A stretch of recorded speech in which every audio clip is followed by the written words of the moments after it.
Welcome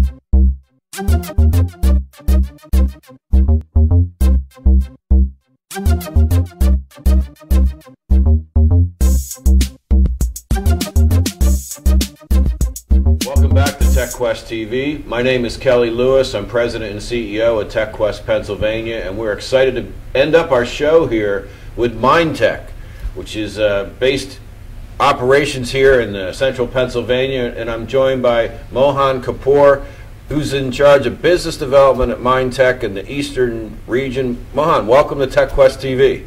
Thank you very much, Kelly. Thank you for having us here today. We're very excited with where our company is headed in the next couple of years, and I'm happy to share some of the progress that we've made in the last, say 12 months or so. You guys have been knee-deep in central Pennsylvania for a long time, and I've known you since I joined the Tech Council way back when. But tell us some of what MindTech's into right now. Sure, absolutely. We have a couple of different service offerings, application development and product development. We also do maintenance services as well for custom applications. We also provide services in QA and testing. And the third main area for us is really operational support services that consists of SAP support and business process outsourcing and infrastructure support. Based on those three main service offerings, we have a couple of verticals that our company is actually focused on. A couple of years ago, we actually did an analysis of where most of our customers actually, got defined based on verticals, and we figured that we had expertise in specific areas, and we decided to focus on that.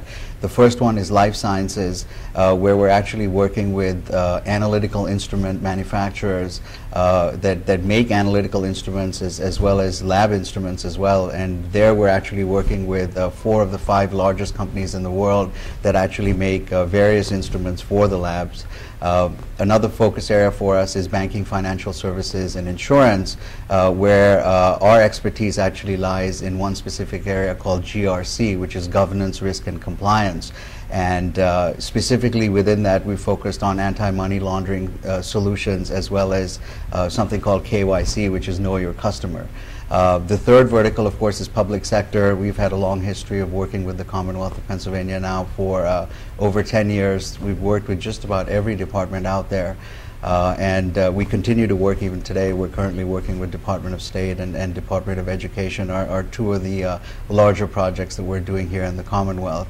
And the fourth, of course, is smart energy, where we're actually working with utility companies on demand response. We're working with software vendors that actually provide software solutions to utilities and other firms as well. We're working on home automation within that space as well, and we're also working with data centers on trying to help them improve their cooling efficiency, because that, of course, electricity is the major sort of cost item within the operations of a data center. So those are some of the verticals that we're focusing on. Those are our service offerings that we're currently, pushing to market.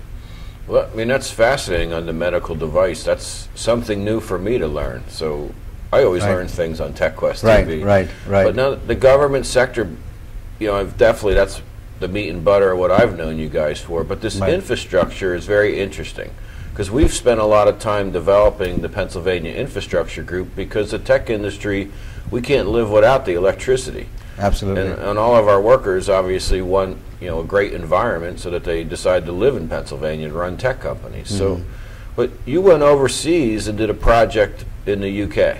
That is correct. Our customer in the UK was looking for an intelligent lighting system, and this was a project that we delivered end to end. So all the way from design, development, and providing manufacturing support for the intelligent light monitor that sits on the street light, to the communication protocol that allows all the street lights to talk to each other, and then finally the software that ties everything together. So, excuse me. This company is based in the United Kingdom. The initial scope of the project was for 200,000 streetlights.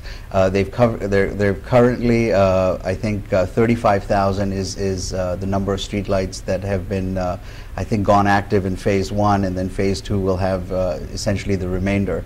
And it's very interesting, because what we noticed was that when you actually dim the light bulb, you can actually save money on energy costs. And that's essentially the crux of the solution, whereby you don't actually need a street light to go off at, say, 6 p.m. and then just come on at 6 a.m. There are varying degrees of brightness that still allow you to have the same amount of luminescence, and based on the time of the year, you can actually choose to have it turn on at full capacity later, especially like in summer, where you have many more hours of daylight. So essentially the solution consists of a lighting monitor that sits on the street light. It has an ambient sensor, light sensor. It has a communication protocol called Zigbee that actually ties it into the next street light, and then it ties all the lights together.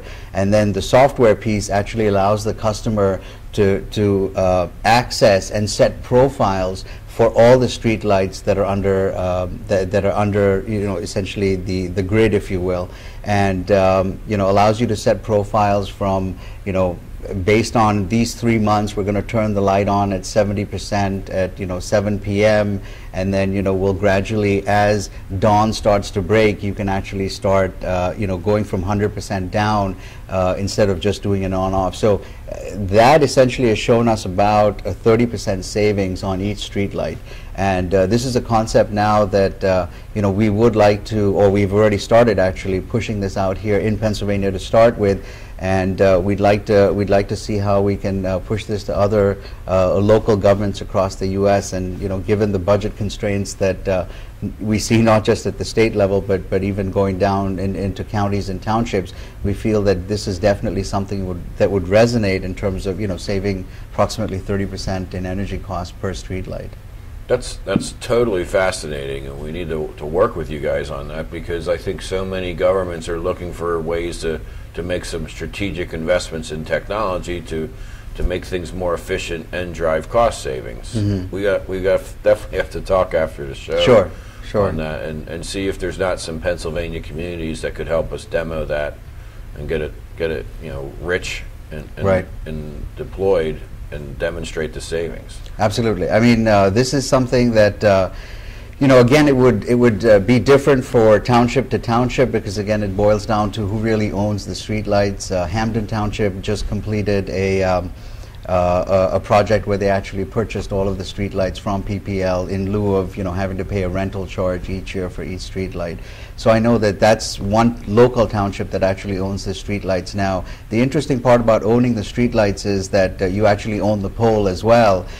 One of our other customers in New Jersey, we actually worked on the communication protocol as well. They actually manufacture solar panels, and they actually signed a contract with the largest utility company in New Jersey, whereby they're actually installing one solar panel on each streetlight. If you've been to New Jersey, if you've looked up and seen a solar panel on a street light or on a utility pole, there's a very good chance that they're actually from that company.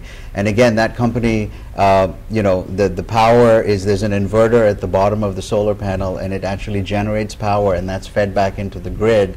And people ask, well, why would a utility company that sells electricity care about generating through solar? And the whole idea is that a lot of these utility companies now have mandates in terms of what percentage of power would be generated from clean sources, solar definitely being one of them. So this is again a 200,000 solar panel installation that has already started in New Jersey, and I think is about halfway through. So this is another area whereby a township, if they own the street light, they can actually mount a solar panel as well and reap savings from there, because the power that's generated, not only can you power the street light as well, and then the excess power can then be fed back into the grid and they can get a credit. So there's a lot of stuff out there to help the government, and we're very excited about the whole smart energy sort of ecosystem.